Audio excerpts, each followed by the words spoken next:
Amazon for over a week. It's called the Liberty Amendments. The great one, Mark Levin, joining us from his bunker in an undisclosed location. Sir, how are you? I'm good. How are you, Sean? I guess next they'll be singing songs to Castro after this, Mark. Yeah, why not? I mean, we're adopting the Castro agenda, aren't we? Obamacare is not only is it a complete disaster, but I'm afraid, Sean, we're never going to get rid of it because the Republicans don't want to get rid of it. And instead of taking on Obama and taking on the left, they're taking on the conservatives and the constitutionalists and attacking them, telling us to wait till tomorrow and the next day. These French Republicans, they're always surrendering. And the fact of the matter is, if they're not going to use the power of the purse to at least attack the discretionary funding, or if they're not going to use the power of the purse in the House to pass a continuing resolution that funds part of the government but not this part of the government, what's left? Once this thing is instituted, it's not going to implode. I hear this, oh, the law's going to implode. Have you ever heard of an imploding law? No, You never. have to repeal a law. You have to defund a law. Laws don't implode. I don't even know what they're talking about. Well, for me, Mark, They this say is, they're, yeah. this is a line in the sand because every one of these guys ran on repealing Obamacare and replacing it, every one of them. And I know the House, they had all these, I guess, symbolic votes to repeal it, but none of them had teeth in it. Now's a moment of truth. And if they don't do it, as far as I'm concerned, they're not any better than the Democrats because they're not even fighting. They don't represent anything different. And they won't even fight. I mean, you got to give this to the left. They never give up. They fought for 100 years for government-run health care. These guys can't even fight for 2 weeks. All the government might shut down, and we'll get blamed for it. See this list here? Sorry, I left my third grade whiteboard at home. I actually graduated high school and I use what's called paper. See this list here? These are all the times the federal government has been shut down. Republican presidents, Democrat presidents, Republican houses and Senates, Democrat houses and Senate. They talk about a political catastrophe if we shut down the government like we did in '95 and '96 for 3 weeks. Sean, we gained 2 seats in the Senate, lost 9 in the House after a big House win. These were soft House seats. We kept a huge majority in the House, picked up 2 seats in the Senate, moved toward a balanced budget, got workfare in the welfare program, and the Republicans today are claiming that that's the political disaster if we stand strong. All right, let's cut through the clutter. Let's walk through. All right, so they come back from their August recess and vacation, and let's say they fund the military, they fund Social Security and Medicare, every aspect of the government, our debt, our obligations, they fund it all, except for Obamacare. Then they send it over to the Senate, the majority. They have the power of the purse in the House. Let's walk through this. So the government is fully funded but for Obamacare. Then it goes to the Senate. Let's say they don't pick it up. Then who's responsible? Well, they're afraid that they don't have the intelligence, the confidence, the knowledge, or the ability to articulate who's actually shutting down the government.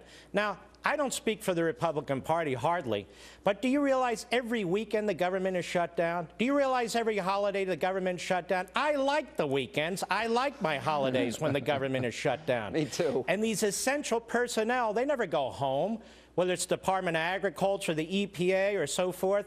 There are federal laws in place for so-called essential personnel. So, I mean, we've been through this. They act like we haven't. But let me ask you a question. Do you ever play poker and show the other side your hand? Well, Never. do you show the other side your hand? They're running around saying, don't shut down the government, don't shut down the government. And so what does Obama say? They're going to shut down the government. I mean, I've never seen such incompetent politics by these Republicans. It's worse than incompetence. It's cowardly. And, you know, look, there was a report back a couple of months ago that you and Governor Palin had talked about maybe having a third party. Now, Reagan addressed this. You worked in the Reagan administration, and he said, no, we need a revitalized second party. Now, if this isn't the issue to revitalize the Republican Party, then they're letting this opportunity go. And I would argue that conservatives like myself and like yourself, I'm done with the Republicans if they don't fight here. I will not vote for it. I will not support. I will not endorse. I will not anybody that doesn't have the courage to stand up on this issue, because it's devastating to the country. We'll never be able to sustain it. Do you think that movement will be big? I think so. I think it's certainly possible. Here's the thing. The American people don't even like this law. The more they learn about it, the more of it that's implemented, and Obama's trying to hide parts of it until after the midterm elections, the worse it's going to be. Can you imagine? The Republicans are being handed an issue of a generation. Obama is destroying health care. He's destroying people's policies. He's driving up costs. He's creating dislocation. They can lay that all at his feet. It's been handed to them, and they're such mush heads and marble mouths, they can't even articulate the case against it. Let me talk about the legal aspects of Obamacare. You are a constitutional lawyer. By the way, congratulations. Your book's been #1 for over a week on Amazon.com. I have no doubt it will debut #1 on the New York Times. Obama's missed now half the deadlines for implementing Obamacare. Now, this was not even passed, as far as I'm concerned, in a legal fashion. From a legal point of view, if that's the law and the deadlines are not met, does the president unilaterally have the authority to say he's not going to implement, for example, the employer mandate or any of the other areas where they put in delays? If you're asking me if this president violates federal law repeatedly, the answer is yes. If you're asking me if this president violates the Constitution repeatedly, including the separation of powers doctrine, the answer is yes. If you're asking me if anybody's going to do anything about it, not a single person. Why? Which is one of the reasons, by the way, I wrote the Liberty Amendments. But why? Why? Well, look at John Boehner and Mitch McConnell. Do you think they're going to do anything about it? The Supreme Court gave its imprimatur to not only an unconstitutional law, it rewrote the Constitution and rewrote the law to put it in place. This is the point.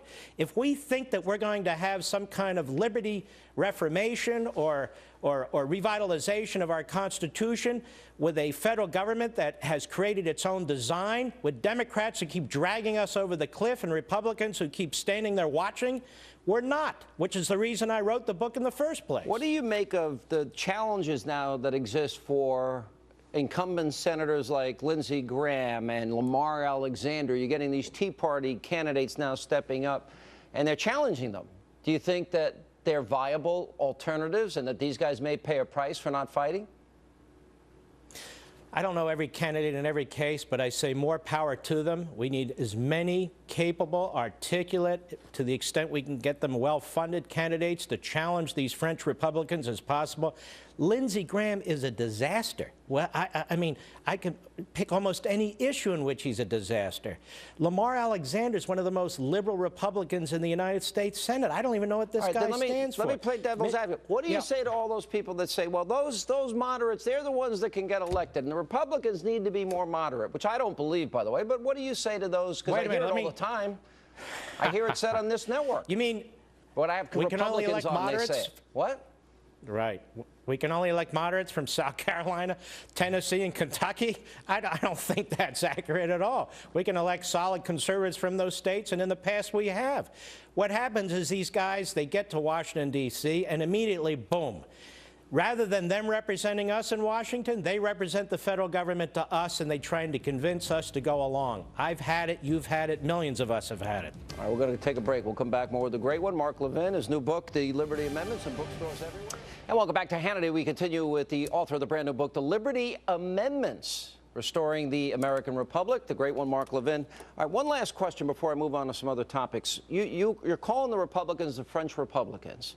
If they don't wage a fight on Obamacare, in your opinion, time for a third party? You know, that's not a decision I can make. For what yourself. I try to do for is, yourself. Well, I mean, you know, I vote the way I want to vote anyway, write-in people and so forth. It's not a question of a third party, fourth party, or fifth party, or whatever party. What I'm trying to express in this book and so forth is why we should continue to fight at the national level, fight the Republican Party within the Republican Party, fight the Democrats. We have a systemic problem in a post-constitutional period, and what I'm arguing for is, in addition to all of that, if we think Washington's going to redesign itself and breathe life back into the Constitution, it's not. The Constitution provides the salvation for the Constitution in Article 5 with the state convention process, where we, the people, working from the bottom up through our states over a period of time, even those of us in dark, dark blue states, you never know, events are going to change the politics of a given state and so forth. We have to seize back what is ours, and what is ours is a constitutional republic And right now, I don't know what we have, but it's becoming increasingly authoritarian. There seems to be this divide. There's the Tea Party movement, which I kind of consider myself part of, and then there's a more establishment wing. Every time we have a primary election, it ends up, you got Dole, McCain, Romney, more moderate Republicans. And you worked lose. Okay, point. You worked under Ronald Reagan. As you look at the horizon, win.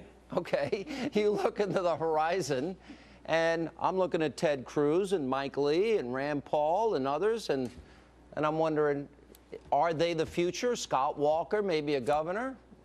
You've been outspoken against Christie. Explain the difference. Well, let's hope they're the future of the Republican Party. The Republican Party has no future. I am convinced that a lot of these people who've been around Washington for 20, 30, 40 years are very comfortable with their environment. They have no intention of breathing life back into the Constitution. They put out their press releases. They spew their platitudes. They have their phony votes about repeal rather than using the power of the purse. I'm fed up with it. Those tricks don't work anymore. If you're not in Washington to help save this country, then get out. All right. That's why I support these challenges in the Republican primaries. That said, I really believe that even the most politically muscular and intelligent conservative as president and so forth cannot really reverse the trajectory of the nation for the past 100 years, and that we, the people, have to take matters constitutionally and civilly into our own hands under the Constitution. But there seems that there's got to be a revitalization here, because I think you're raising a lot of good points, and I think their unwillingness to fight on Obamacare is probably just a symptom of a larger problem. But it seems what to are me, they willing to fight on in anything? I agree. Anything. Just name one thing. But the point I'm trying to make here, it seems to me for America, and you point out in the book that we now have unfunded liabilities, record debt deficits, that to the tune of $90 trillion.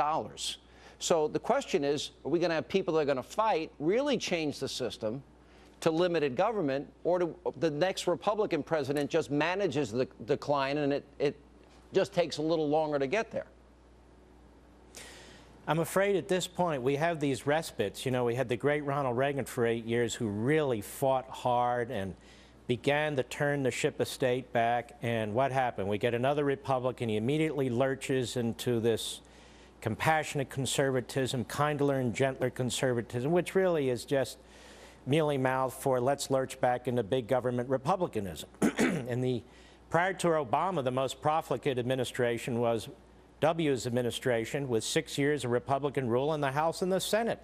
I just have concluded after 40 years of looking at this and studying this and participating in it, that our answers are less at the federal level, although we ought to fight them, and more at the grassroots, bottom-up, federalism level. What about Ted Cruz? What about Rand? What about Mike Lee, Rubio, all these guys that are, for example, fighting to defund Obamacare? I mean, any of them? I know you've always liked Ted Cruz. It appears his citizenship is real. He's gone to Iowa, New Hampshire. Well, people ought to look at the 1790 Naturalization Act. Ted Cruz is as much as a citizen as anybody else in this country. His mother was and is an American citizen, and so is he. So enough of that nonsense. And he's going to give up his Canadian citizenship that he didn't even know that he had. I went back and looked. I said, hell, do I have Canadian citizenship? I don't even know either. But I don't, obviously. So that's just nonsense. But that said, obviously, I was one of the first to endorse him in the Republican primary in Texas, and what happened? The establishment rose up. They spent millions and millions of dollars to defeat him, but the people beat them back. Same with Mike Lee. Mike Lee, in a convention in Utah, had to beat the establishment, and he did. But, you know, we can pick, and Rand Paul, among others, Rubio and so forth, but these are 4 or 3 or 2. And you know, and it's a very slow and daunting process. But if the people support any of those guys, then they'll get the nomination. Last question. There seems to be a coronation of Hillary Clinton. What do you make of her? Do you think she's a formidable candidate? I said before, and I'll say it again, she's Barack Obama in a dress. I was wrong. She's Barack Obama in a pantsuit. And look, none of these elections are inevitable. I mean, they tried to coronate her before, right? And then Barack Obama, with his extensive 2 years of experience in the Senate and his extensive accomplishments as a backbencher in the state Senate in Illinois, whipped her. So she's not, her presidency is not inevitable, unless, of course, we nominate another French Republican from the Northeast or some other part of the country. We will lose.